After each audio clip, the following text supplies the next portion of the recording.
Bonjour, je m'appelle Anissa, je suis l'infirmière pour Dr. Perry Gidalevich. Aujourd'hui, on va passer à travers le consentement pour le redrapage des cuisses.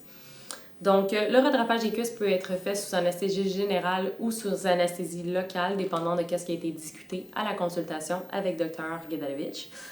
Les risques associés avec l'anesthésie générale seraient une réaction allergique. Donc, si jamais on vous donne un médicament que vous n'avez jamais reçu et que vous avez une réaction allergique, nous avons des médicaments pour contrer celle-ci.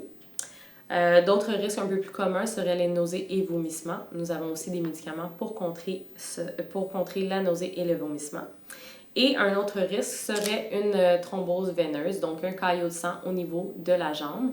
Nous allons vous prescrire des bas de compression à aller chercher directement à votre pharmacie et c'est important de les amener le jour de la chirurgie et de les porter quelques jours suite à la procédure. D'autres complications avec l'anesthésie générale seraient une douleur au niveau de la gorge et ça c'est causé à cause de l'intubation et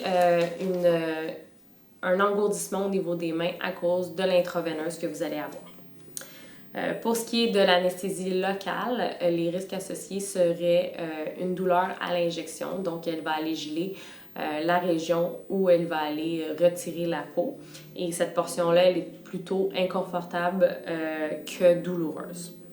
Il y a aussi des risques d'allergie lorsqu'elle va faire l'anesthésie locale et des petites palpitations à cause de l'épinéphrine que nous allons utiliser dans le médicament.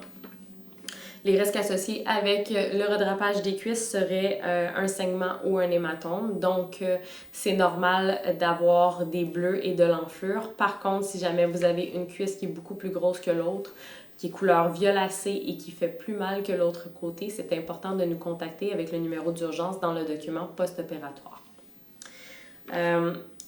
Vous avez des risques d'infection. On va vous envoyer des antibiotiques à prendre pendant une semaine. Il y a un risque aussi d'un sérum. C'est important de porter la gaine que nous allons vous donner pendant 1 mois. Et c'est normal que celle-ci soit inconfortable parce qu'elle est serrée. Vous avez des risques de déformité de contour, d'excédent de peau par la suite. Donc, Dr. Gidalevich va retirer le maximum de peau possible. Par contre, par la suite, tout dépend de l'âge et de la qualité de la peau pour ce qui est de l'excédent de peau après la chirurgie. Donc, il y a toujours une possibilité d'avoir une procédure de correction par la suite. Il se peut fortement que vous vous sentez engourdi pendant environ 3 mois dans la région des cuisses.